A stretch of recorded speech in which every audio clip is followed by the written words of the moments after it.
right, thanks everyone. So I didn't get fired this morning, I'm still here. We're going to talk about funding your venture, your adventure. So I have a panel of we have 1,000 years of experience here probably.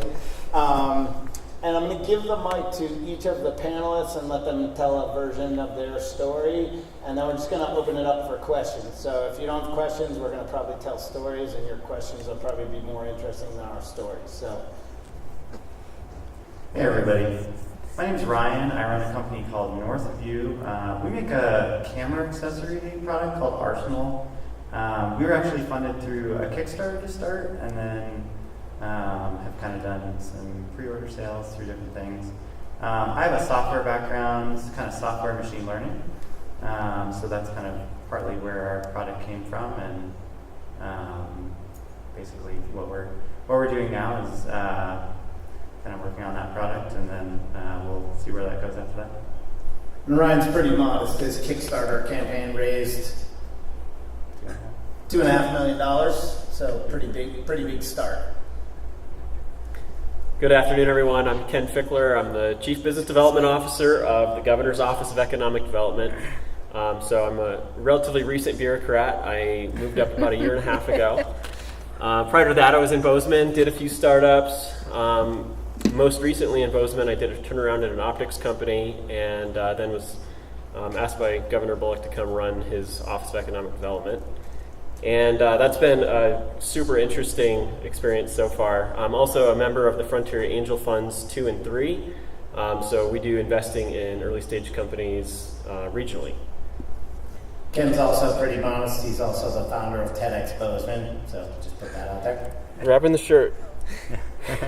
Hi, I'm Michelle Hertel, and I'm co-founder of Pocket NC. We build 5-axis desktop CNC mills here in Bozeman. We launched our company with a Kickstarter campaign a few years back.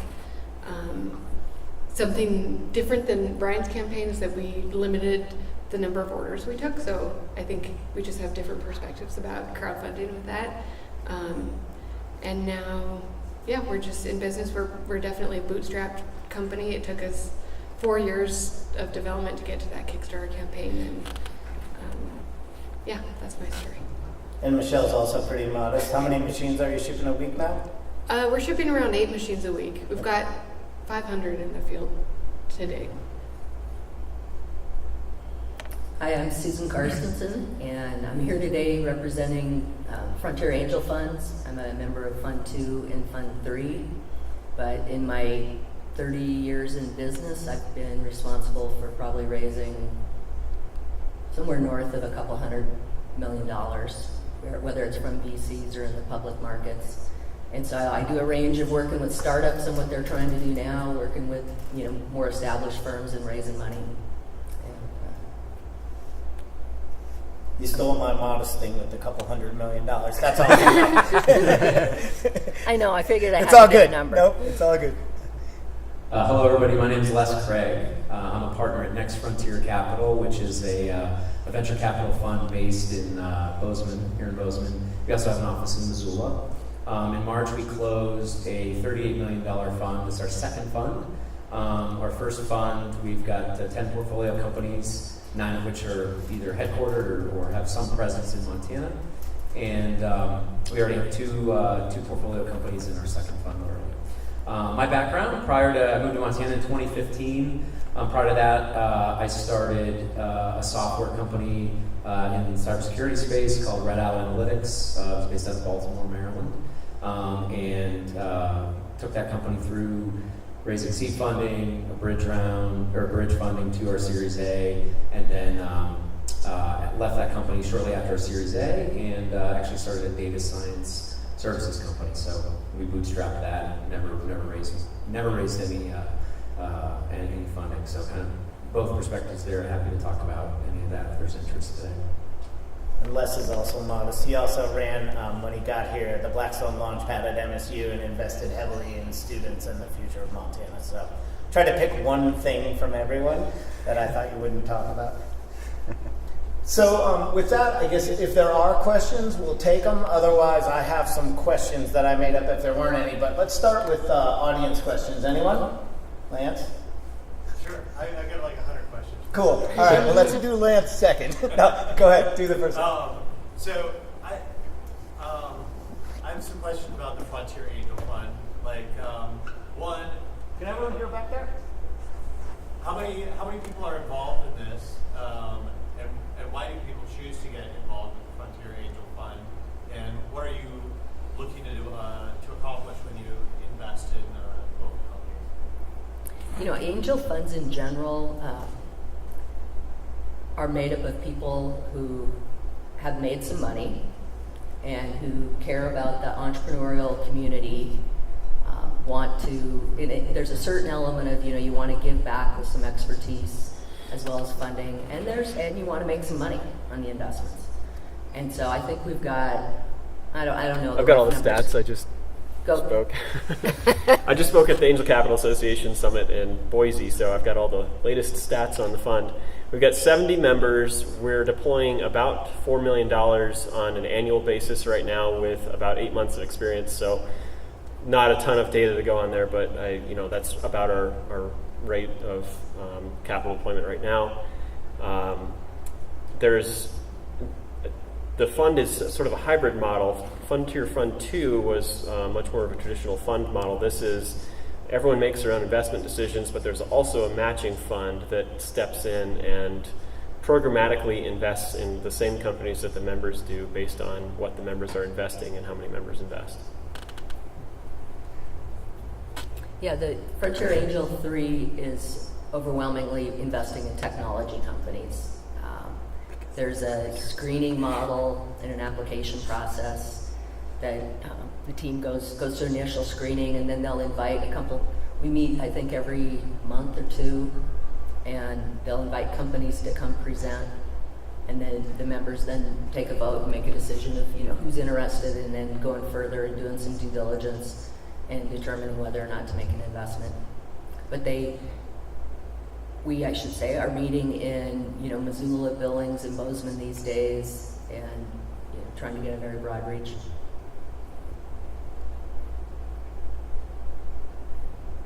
Okay. Next. Anyone? Lance, question 2. Oh, here.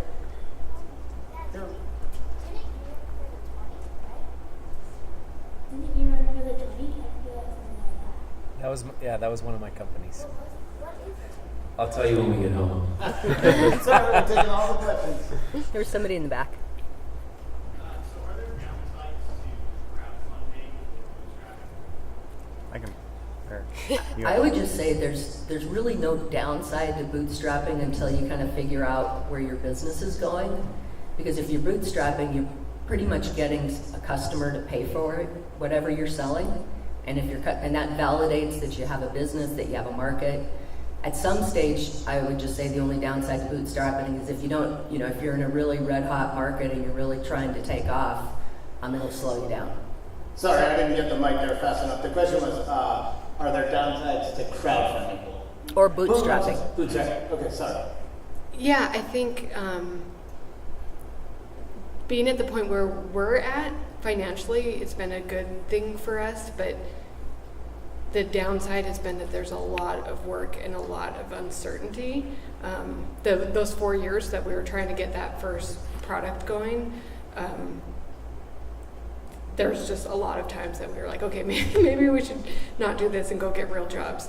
And even now, where we're at, if we were funded externally somehow, it would be nice to just be able to take home a paycheck and not have to sometimes stress in the same ways about the finances. Yeah, I think I want to add too, there is kind of a pattern that I've seen with bootstrapping. I've bootstrapped quite a few companies, and I think the biggest sort of, I'm actually a huge advocate for bootstrapping, but I think the thing to keep in mind is a lot of people will kind of do this, I have 10 hours a week, and I'm going to put that towards bootstrapping my company.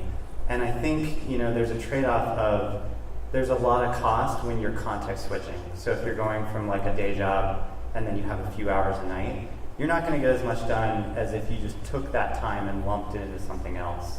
And so I think that's kind of where the trade-off with that type of bootstrapping comes from. Now, if you're able to financially, kind of take and work on a company full time, I don't think there's a lot of downsides. In fact, if you can, if your startup doesn't have a lot of costs, upfront costs, that's probably a great way to go. On the crowdfunding side, is there downsides to crowdfunding? I can kind of speak to that a little bit, I guess. There's an added complexity in that you're sort of always on the PR side of things. You can't just focus on your product. You've got to focus on a continuous marketing strategy and like a continuous kind of customer interaction strategy. Especially, when you do pre-orders, you have to keep people happy, or you're going to get a run of refund requests or something like that. So it's kind of that challenge of making sure that you're constantly doing updates and you're handling people's questions and things like that. So I'd say crowdfunding is nice because I've raised a little bit of VC in the past, and like that has its own kind of time commitment and challenges. But I wouldn't say like we did crowdfunding for this project, but there are days where I wish we did where we just raised VC, and then there are days where I'm glad we did what we did. But it just depends on the day at this point. So thanks. I would add to that. I mean, I think at the Frontier Fund we love to see bootstrap companies, and bootstrapping is really great until it's not. You can build value in your company, which means you give away a lot less as soon as you start to raise capital. And at the Frontier Fund, we almost require you to have some proof of your business working or your product functioning before we're going to make any sort of investment. And the great thing about crowdfunding is it's non-dilutive capital, so you can take what Ryan raised $2.5 million that he didn't have to give away any equity for. That's pretty powerful and has really allowed him to build a ton of value without dealing with any investors at all. One thing I'll just add, on bootstrapping, I don't think there's really a downside to it because everybody does it at some point. Whether you do it for a week or you do it for years, everybody does it. I think what's important to think about is I think there's a downside for either not doing it long enough or for doing it too long. So it's almost more of a timing question more than anything. When we raised the seed round in my first company, we really raised it on a PowerPoint deck and an idea and an algorithm that we built, and that was it. We didn't have any sort of MVP. We had no idea kind of what problem we were solving. We were like a solution in search of a problem, and we raised a huge seed round, $2.8 million seed round. And we blew through the money without really establishing product market fit. So downstream for us, that led to some significant challenges when we were getting ready to try to go out and raise a Series A. We just didn't have the milestones where we could go out and get a healthy priced round. So I think timing of bootstrapping is the most important consideration. How long do you do it, and making sure you don't do it too long to the point of you're just missing a growth opportunity or inflection point opportunity.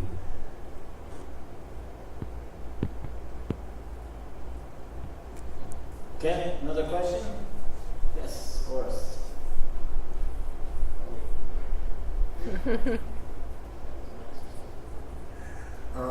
I have a small business that has been running for 10 years. A successful product, ships, customers love us, everything along those lines. I'm at this stage where I would really like to dump some money in some R&D to be able to get to the products that now customers are telling us we want. And I'm obviously, I just don't have the resources to pull cash out of the bank and dump on a dev team. Is that where you go for venture capital? Is there another option that I should be looking for? That's sort of the stage I'm at, and I'm wondering what the perspective of everyone is.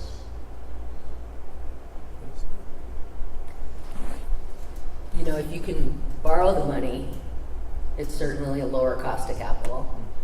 And so you really always want to pursue that route if you can. And if you have a successful, track record in business, you want to check that out. In terms of angel funding or VC funding, it would really depend on kind of the assessment of how big your market is, how quickly, how much you could really scale it. But it would certainly be a potential. So this is our first opportunity to talk about a state of Montana funding option. There's a Montana Board of Research and Commercialization that has a grant program, and they evaluate research opportunities that have a high percentage or high probability of being commercialized. In an already operating business, I think you could probably make a pretty good case you're going to commercialize the research. So you might be a really good fit for that program. You could certainly check that out or talk to me later.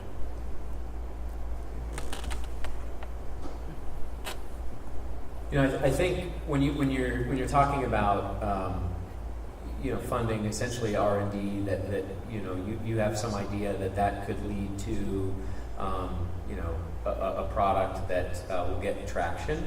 I think it's best to typically look for either self-funding it or kind of what's typically called the 3 F's: the friends, the families, and the fools. And the idea should be, if you can get to a point where you actually have customers, and it could just be pilot customers, maybe they're not even paying, but if you can get a handful of reference customers, I think that's typically a good jumping off point to trying to go out and ask more, like institutional sources of capital. And it may not be a venture fund, but there are smaller seed stage funds that are out there, and typically they're going to want to, at a minimum, see that there are people out there that are actually using the product. In terms of where we look at deals at Next Frontier Capital, we typically want to see revenue as well. And so we absolutely want to talk to reference customers when we do our diligence. But we're typically looking at, in terms of Series A nowadays, there's been an interesting trend where, what was a seed round or the size or the stage of company for seed rounds 5 years ago what was Series A 5 years ago is now like what folks on the coast are calling seed rounds. So, where we're looking at deals at Next Frontier Capital, we typically invest, we'll lead kind of a late seed round for a company or very early stage Series A, and we're typically looking for traction and revenue in kind of the range of, between a few $100,000 to $1 million in recurring revenue in terms of a run rate. So I mean, those are significant milestones, right, for companies to hit. If it's pre-revenue though, I think getting to a point where you've navigated getting the R&D funded yourself, and you have a product that people are using is really the jumping off point for asking other people for money. Next question, Bob.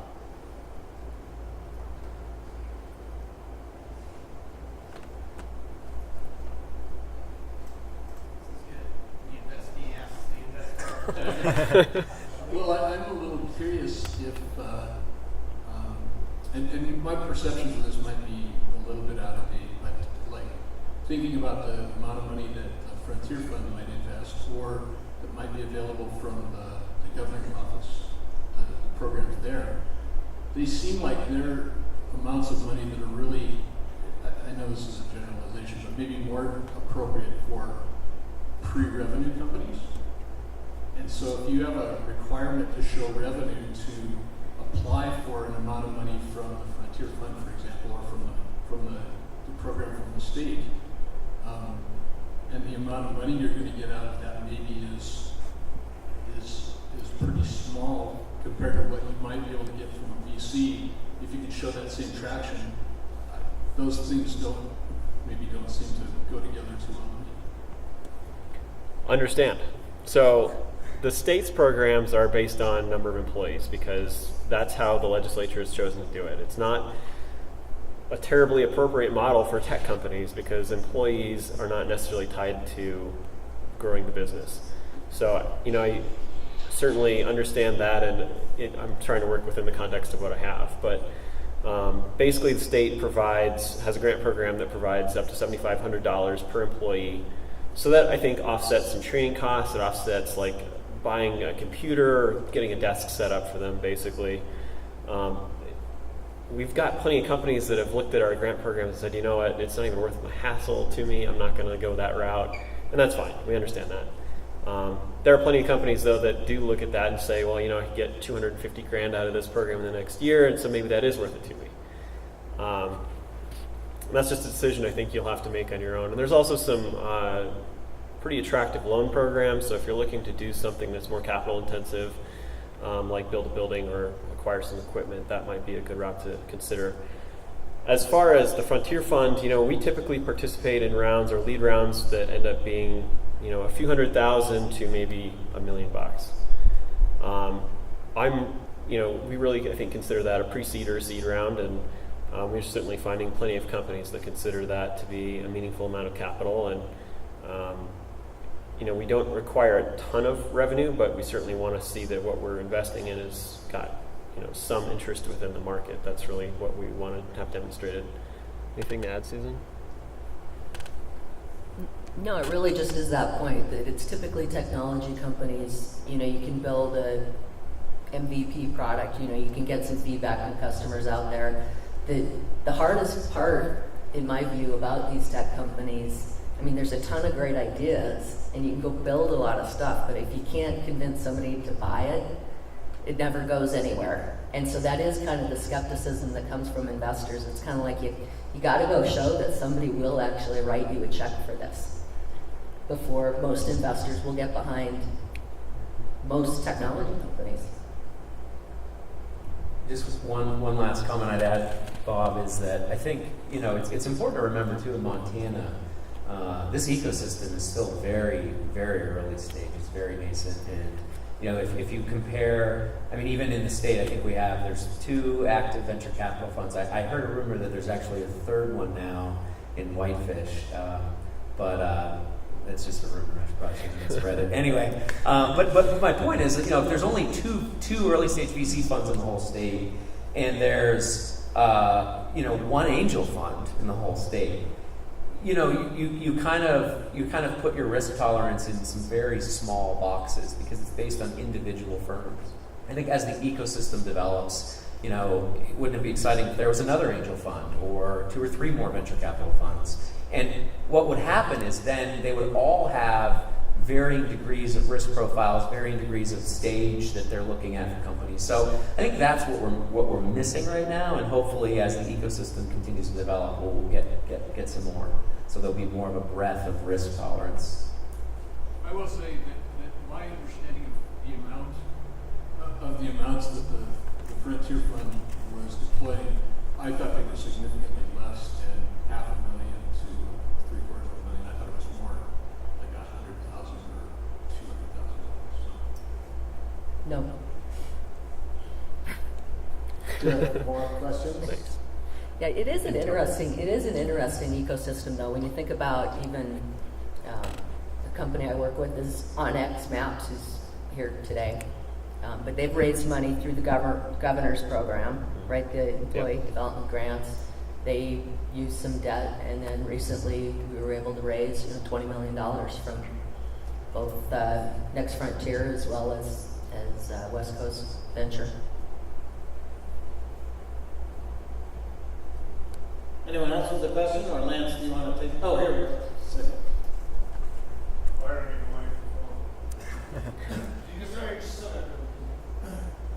Do you guys see the VC and angel markets moving further out into the state versus just Bozeman and Missoula? I'm out of Whitefish. We have a whole lot of great tech talent, but we don't have the investment yet. Gogan would like to, but of course he's caught up in all of his complexities. He was starting to do a lot around the valley. He had an employee running around all of those tech companies saying, what do you guys need? He's kind of dropped off when he said his whole twist. Do you see expansion north out of the 2 hubs? Well, I know that Frontier is working very, very hard to cross the entire state. And so, like I said, we've got some critical mass in Billings, which was a big addition, and then with Missoula and Bozeman. But I would encourage anybody in Whitefish to, I mean, it's not that far to Missoula for one of the meetings. Yep. But I don't personally know of anybody right now who's leading an effort in Whitefish, but if you're hearing somebody is that would be a great thing. And I would add to that, so I've been with Next Frontier Capital for about 6 months now. Most of the deals we've looked at, that I've looked at, have been Bozeman or Missoula based. I have looked at a handful of deals in Billings, and I think 5 or 6 in Whitefish. So there's definitely, we're trying to reach out into some of these other ecosystems more. It's just, like anything, it's a challenge.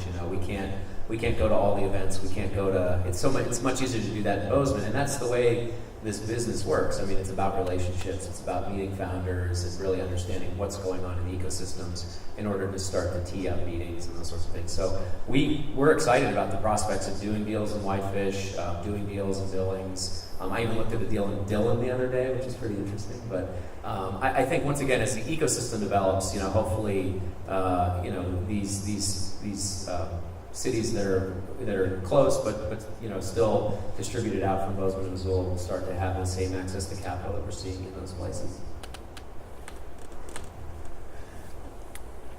So I would add that the Frontier Fund and Next Frontier Capital are certainly not geographically constrained as far as where we can invest. So if there are attractive deals in the Flathead Valley that we're not looking at, please get in touch with either Susan or I, and we can help make that introduction happen. There are some members in the Flathead Valley as well. I think they typically attend the Missoula events, but we are working hard, as Susan said, to increase our geographic dispersion of angels. And one other thing that I would note, there's an early stage Montana nonprofit that was just spun up by the Frontier Angels. And one of the finalists in that is actually a Whitefish-based company. And so we're very excited to have such a good geographic distribution of companies from that effort, and that that statewide final will be happening September 22nd here in Bozeman. Tell them a little bit more about how the early stage concept. Sure. So Early Stage Montana is basically an ecosystem development effort that was started by Pat LaPointe, who's the head of Frontier Angel 3. And basically it was a geographic model. So there were 3 different regional championships that happened, basically. One in Billings, one in Bozeman, and one in Missoula. So basically split the state into thirds and evaluated, I think, what were there, 6 companies in each of them? We had 6 in Bozeman. Les and I were both judges. Yeah. So 6 in each of those regional championships. And from those, 2 winners emerged that will go on to do a week-long hyper-accelerator in Bozeman later this summer. And then hopefully they'll make a ton of progress, and we'll come back and we'll see pretty amazing pitches, I'm betting, at our statewide championship in Bozeman. I would encourage everyone here to attend that. It'll be free and at MSU. More questions? Lance, do you want to?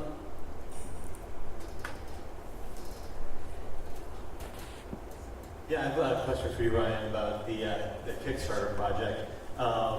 Arsenal kind of blew up on Kickstarter, raised a lot more than what your initial goal was on there.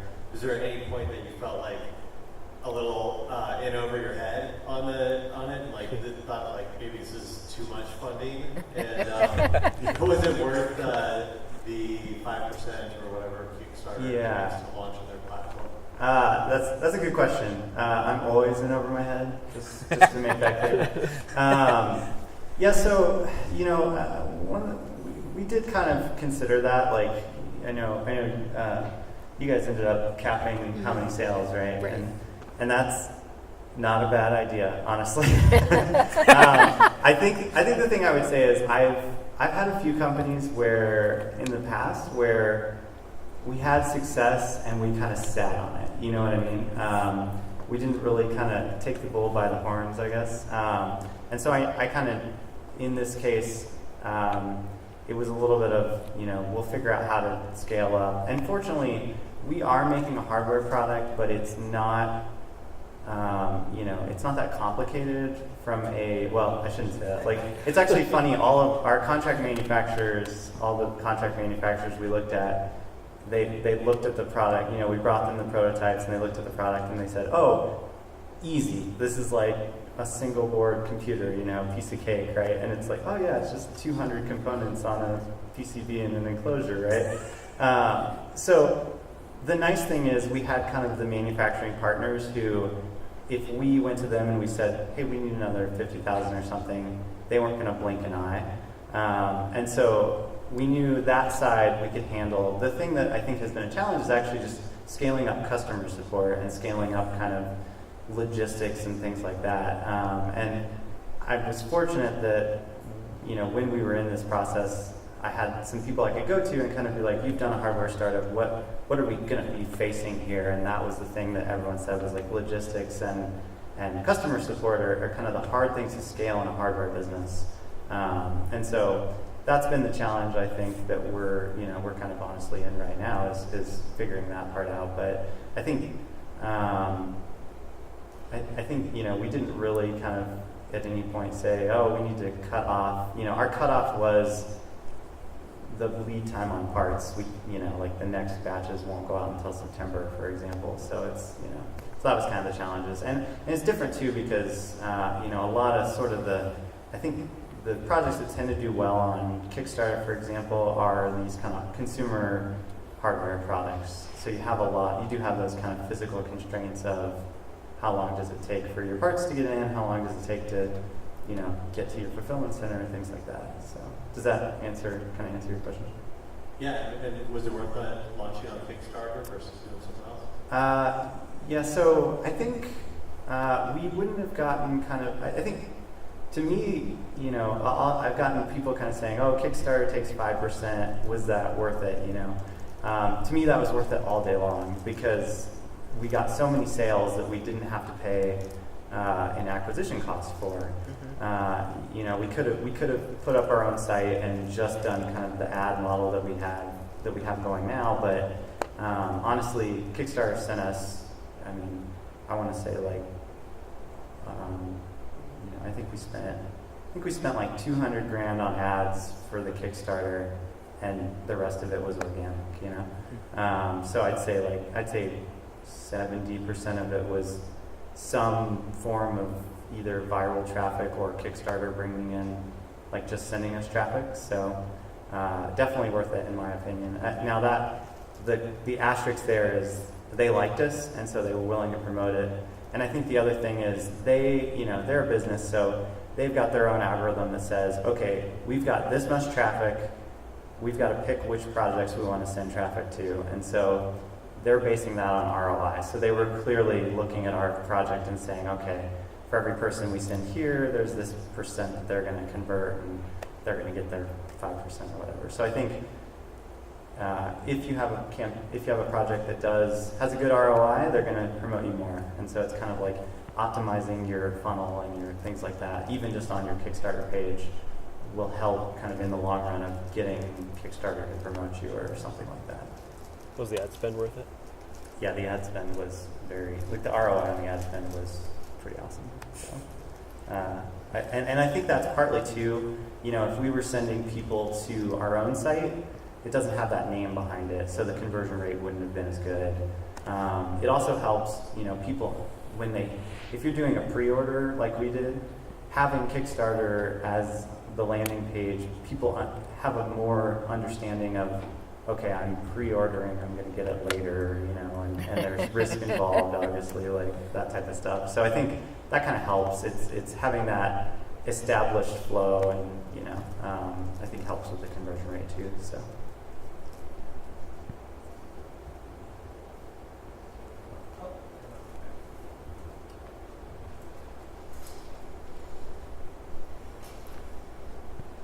So I heard grant options come up at one point, and you did research as part of that. Are there other grant options too, or what kind of variations are there, and how do you find out about it? Yeah, so the easiest way to find out about it would be to probably contact my office, and we can chat about your project, and then we could sort of direct you into the programs that are most appropriate for you. They tend to get pretty verbose in the explanations and aren't totally clear, so just having a human component helps. Really quickly, the research grant I mentioned was the Research and Commercialization Grant. It can provide tens of thousands, typically, can occasionally get up into six figures for research essentially that has a high probability of being commercialized. The other grant programs that we have are typically housed within the Big Sky Trust Fund, and that those include job creation grants. There's also another grant that we're not funding, or not we, Department of Commerce isn't funding right now. It's allocated out for the next 2 years, so I wouldn't even worry about that. I would really say that for this crowd, probably the Research and Commercialization Grant and then the Big Sky Trust Fund job creation grants are probably the most salient. The Montana Board of Investments also has a loan guarantee program that can get you very attractive interest rates on borrowing. So if you want to finance your company with debt, that can be a really interesting option. And that's really the core of it, and I would encourage you to talk to your legislators about fixing that. All right, anyone else? Lance, you have more? Yes, you do. We only got 3 out of 100, so we got a few more minutes. Sure. Okay, I've got a question for you, Les. You've been here for 6 months at Next Frontier, and Next Frontier is a pretty new fund. Just raised second fund. What's kind of surprised you the most about doing venture deals in Montana?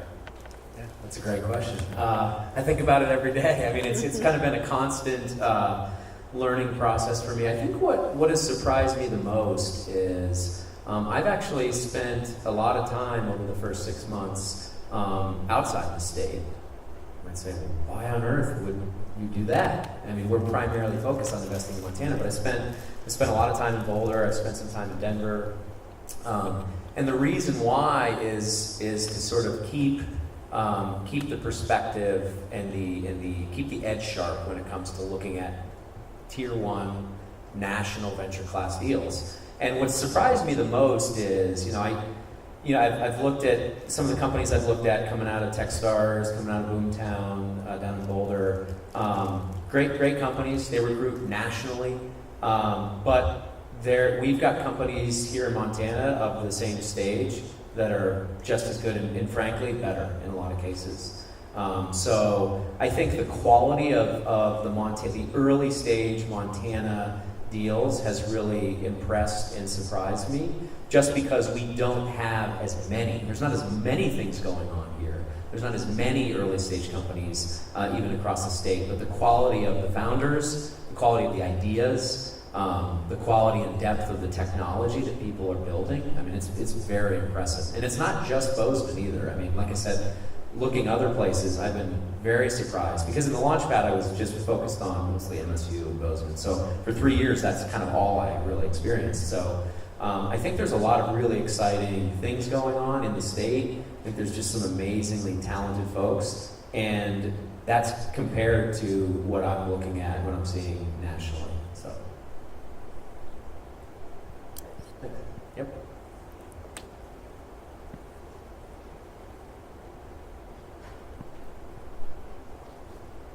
All right, any last questions? Any more comments? Any of you want to? Bob's got another one.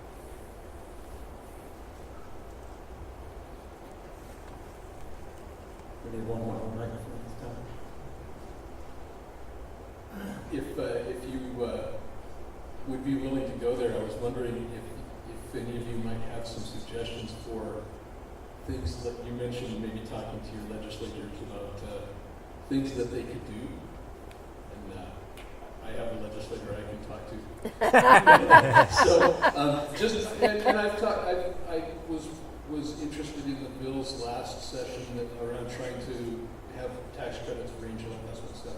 Just some ideas for things that the state could maybe do if they could get the backing from the legislature to improve the funding environment here in the state.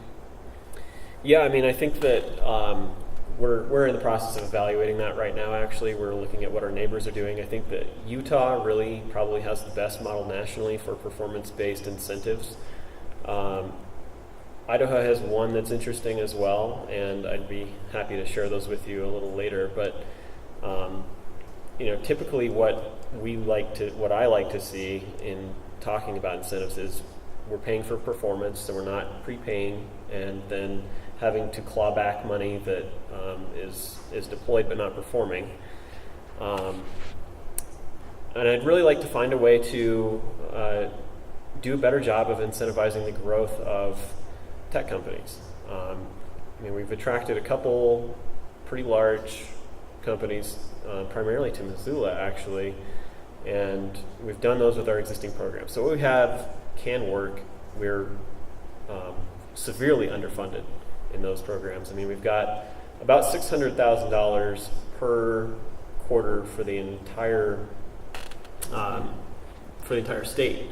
So that really gets tricky to, for the Department of Commerce to figure out how to allocate those funds, because we're trying at Governor's Office of Economic Development to grow businesses and bring businesses to the state. So that takes some percentage, and then it's almost leaving the in-state companies fighting for scraps, and that doesn't feel good. So funding those to an adequate level, which I would say at our current volume is probably around $2 million per quarter, would be a great first start. And one thing that I would note is 100% of the Big Sky Trust Fund is funded from coal tax revenue, and it doesn't take a genius to see that the writing on the wall is that coal's probably going away. And so we really need to think about finding another way to fund our economic development efforts in the state of Montana. So there are a lot of people thinking about this right now. There's a lot of different ideas on how to do it. We're evaluating a lot of them right now in preparation for the 2019 legislative session. And you mentioned the angel investor tax credit. That'll be coming back in a slightly massaged form, so hopefully we can get it done this time. That has been proven in 27 states to drive venture investment. So we're pretty excited about that. Hopefully it happens. All right, perfect. Ended at 2:50. So I just want to say thanks to this group of people. There's Susan and I have known each other for almost 20 years. Ryan and I have done a couple businesses together. Michelle and Matt and I have had a lot of fun, with Pocket NC. Les took on the Blackstone Launchpad, and Ken. Well, yeah, Ken's Ken. These are great people. Talk to them. Start. And Michael, thank you. What did you say? Don't quit. Start and don't quit. So thanks.